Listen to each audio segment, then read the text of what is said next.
Le message poignant de Carmen Sama à feu Arafat Digi, ils diront plein de choses mais, je sais que Tina Glamour me déteste pour plus de détails après le générique.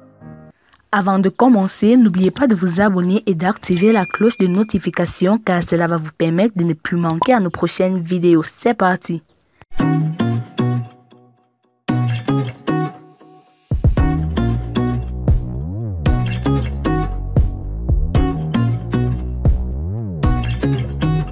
Les inconditionnels d'Arafat Digi vont se recueillir ce vendredi 12 août sur le lieu tragique de son accident de moto il y a maintenant 3 ans à Cocody-en-Grès 7e tranche.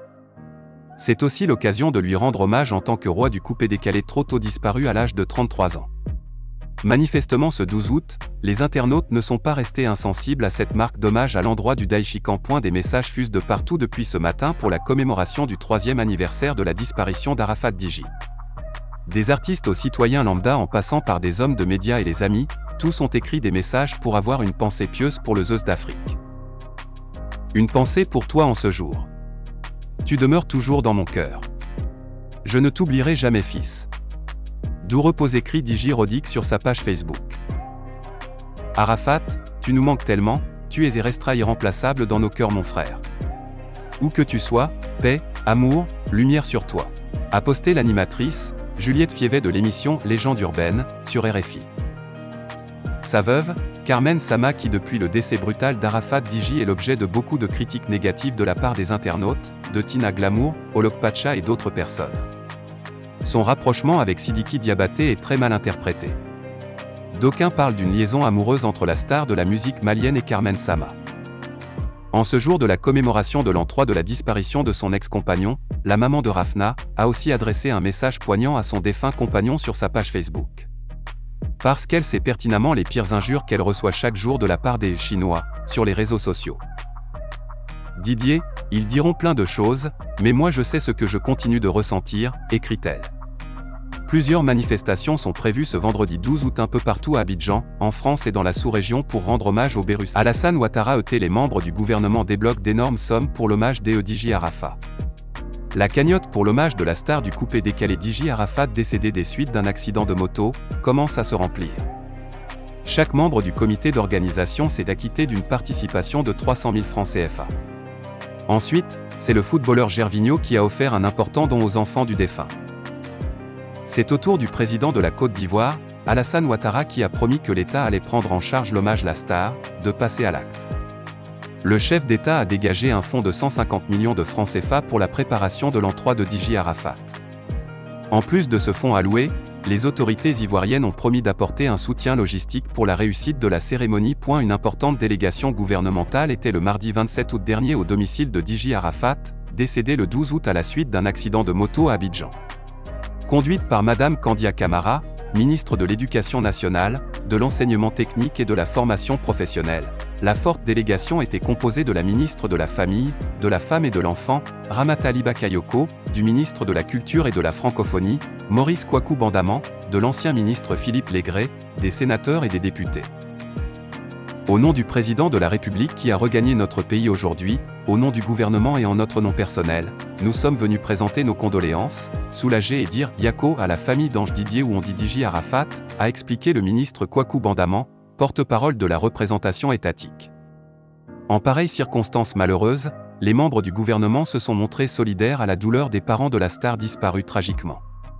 Responsable de la famille, de la femme et de l'enfant en Côte d'Ivoire, Madame Ramata Bakayoko a apporté son soutien à la famille endeuillée en offrant 1.500.000 francs CFA aux enfants du défunt. Emboîtant le pas à sa collègue Bakayoko, la ministre Kandia Camara a fait don de 1 million de francs CFA à la grand-mère d'Arafat, 1 million de francs CFA à sa mère, Tina Glamour, et 2 millions au comité d'organisation des funérailles du champion du coupé-décalé. Digi Arafat était une icône ivoirienne et africaine. Il avait le soutien d'une forte majorité de la jeunesse. Nous sommes venus présenter nos condoléances à toute cette grande famille, famille artistique, nucléaire et amie, pour dire qu'elle n'est pas seule. C'est une grande perte pour le monde de la culture mais surtout une grande perte pour la Côte d'Ivoire. Digi Arafat était un grand ambassadeur qui représentait la Côte d'Ivoire partout dans le monde. Il faisait notre fierté et aujourd'hui, nous avons le cœur en peine. Nous sommes venus apporter notre compassion à la famille éplorée et dire que nous sommes avec elle, nous sommes à leur côté, a déclaré la ministre Kandia Camara. Le Mali attaque la Côte d'Ivoire, riposte 24 heures après le communiqué numéro 034 du gouvernement de la transition malienne sur l'arrestation de présumés mercenaires ivoiriens à l'aéroport Modibo Keïta Senou de Bamako. Le gouvernement ivoirien et les autorités ivoiriennes ont réagi. Cela à l'issue d'une réunion extraordinaire du Conseil national de sécurité décidée par le président Alassane Ouattara. Ils ont ainsi affirmé notamment que contrairement à ce que prétendent les accusateurs, les 49 militaires de la NSE, éléments nationaux de soutien, avaient bien débarqué dans la capitale malienne dans le cadre d'une mission régulière de la MINUSMA, en vertu d'une convention signée en 2019 entre la Côte d'Ivoire et l'ONU. Qu'une copie de l'ordre de mission de ce 8e contingent attestant de la régularité de la mission a bien été remise aux autorités aéroportuaires maliennes et qu'aucun de ces soldats ne détenait sur lui ni armes ni munitions, lesquels étaient convoyés par un autre aéronef. Et le CNS, Conseil national de sécurité, de demander aux autorités maliennes de libérer sans délai les militaires ivoiriens injustement arrêtés. Le ton monte donc et la guerre des communiqués et d'or est déjà déclarée entre Abidjan et Bamako, dont les relations sont plutôt glaciales depuis un certain temps. Le président Alassane Ouattara n'a jamais, il est vrai, fait mystère de ses réserves sur la transition malienne et a même été l'un des partisans de la ligne dure au sein de la CEDEAO, qui avait, rappelons-le, décrété de sévères sanctions financières et commerciales contre le pays de Modibo Keïta, lesquelles ont du reste été levées lors du récent sommet de l'organisation tenu le 3 juillet dernier à Accra.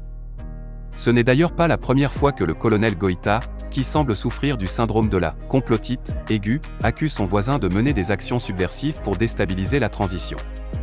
À supposer même qu'il y ait quelques petites irrégularités administratives dans l'envoi de ce 8e contingent à problème, ADO a beau ne pas porter le locataire de Koulouba dans son cœur, est-il déraisonnable au point d'envoyer en plein jour un corps expéditionnaire constitué d'une petite section de 50 éléments pour déstabiliser le Mali?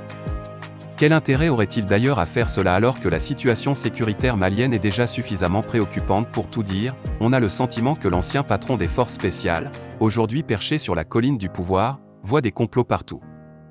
À moins que ce ne soit en réalité des épouvantails agités pour distraire les Maliens et les amener à faire bloc derrière lui. Goïta gagnerait à se concentrer sur l'essentiel pour ne pas avoir à subir un jour le sort de « l'enfant qui criait au loup d'Ésope ».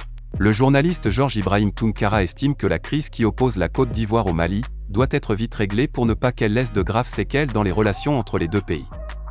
Il a de ce fait invité les autorités maliennes à libérer les soldats ivoiriens pour que retombe la tension entre les deux pays. Nous, Africains, devons nous montrer intelligents et sages pour régler les différends qui nous opposent.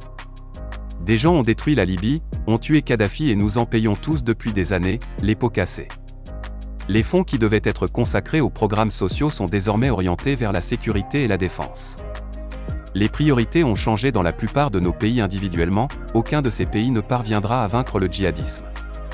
C'est par une mutualisation des forces que nous pourrons nous en sortir. La crise qui oppose donc la Côte d'Ivoire au Mali doit être vite réglée pour ne pas qu'elle laisse de graves séquelles dans les relations entre les deux pays, pour ne pas qu'elle entrave la lutte contre le djihadisme.